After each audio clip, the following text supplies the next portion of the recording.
Hello and welcome to Money Markets and More, coming to you today from Miami.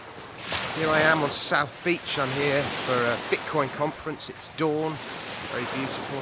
There you go, the sun coming up. But we're not talking about Bitcoin today.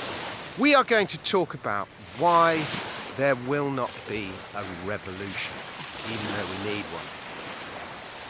And sometimes I look at what's happening in the world around me, both at home and abroad, and I feel like I'm watching some kind of slow-motion car crash. It's so obvious what is happening, what is going to happen, and yet the protagonists are oblivious. At school, we used to learn about dramatic irony. That's when the audience sees what the characters in the play don't. And that's how I feel when I watch what Western Europe is careering towards. Energy, fiat money, mass immigration. We don't seem to realise what we are doing to ourselves, nor what the long-term consequences of some of these decisions, if we can call them decisions, are going to be. Never mind the sheer stupidity of many of the arguments that are taking place. I've suggested before, I suggested all the time, that pretty much everything that isn't working has some kind of state action at its heart. Education, the NHS, whatever. But the solution always seems to be more state. When will people realise that the state itself is the problem? I'm not holding my breath. Our political economy is broken, says right-leaning commentator Matt Goodwin. Left-leaning commentator Matt Ford describes himself as politically homeless. It's the same thing. It doesn't matter where on the political compass you are, left, right, libertarian, authoritarian, barely a soul feels represented. And I've never known a time when so many felt so disenfranchised. Nobody wants what we have. Nobody voted for it. By the way, if you've never done a political compass test, you should. I always get my mates to do it. It's a surprisingly effective remedy for political division. Anyway, such is the discontent. If this was a history book, you'd expect the next episode to be some kind of revolution or revolt. And it feels like we need a revolution. Almost all of Europe and the US is discontent. There are enough people calling for a revolution. But here's the depressing fact. A revolution is not possible. You can't starve the monster and refuse to pay taxes, because almost all of the taxes that we pay are deducted at source. Whether you like it or not, your endeavour is funding this thing. And in the case of income tax, which together with national insurance accounts for about 50% of government revenue, PAYE means most workers never actually receive the money. So they're never in a position to be able to refuse to hand it over. You hadn't never got the money in the first place. You can't go into a shop and refuse to pay the VAT or the fuel or the alcohol duty. And nor can you take the sort of traditional route and rise up and revolt like the peasants in 1381 or the Americans in 1765 or the French in 1789. Because, well, in Europe at least, you're not allowed to carry arms. So the mismatch in weaponry between citizen and state is too great.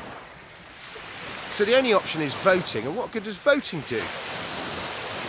Elections every 5 years change nothing. Representative democracy, that's just a conflation. It's neither representative nor democratic. Direct democracy, when citizens vote on issues as they arise. Should we legalise drugs? What should the immigration cap be? That kind of thing. And then politicians then administer the will of the people. That might work. It would certainly engage citizens, but it's not going to happen. And the only vote that seemed meaningful was Brexit. Here was a chance, finally, to change the direction of the tanker, this immovable tanker, but that's just proven a wasted opportunity. And the basic tax reforms that Liz Truss and Kwasi Kwarteng attempted, like, I was really excited about those for about a day, but they were stamped out really quickly by the IMF, the Bank of England, the globalists, whoever it was. And there are occasional glimmers of hope. I remember December 2020 when Prime Minister Boris Johnson, he was about to lock down and then he didn't lock down, and that went against the tide of the rest of Europe, which did lock down. But the only reason Johnson didn't lock down is because Steve Baker headed a Conservative rebellion which basically said on the backbenches if it would put a vote of no confidence in Johnson if he locked us down again. So Johnson only took that decision to save his own skin. It's classic career risk. Watch that video about career risk that I did the other day. So I've always been very interested in figuring out how things work. That's why I've written so much about our systems of money and tax. These are the zero patients. But we now have this slow motion car crash. There's nothing anyone can do. You can't starve the system by not paying taxes. You can't rise up and revolt because we're unarmed. So all most of us can do, I guess, is put our own house in order and hope that others do the same, and then we can extrapolate from there. But most people can't put their own house in order because they can't afford a house. And we have the state to thank for that, the most expensive purchase you ever make. People only have smaller families because they can't afford to have bigger families.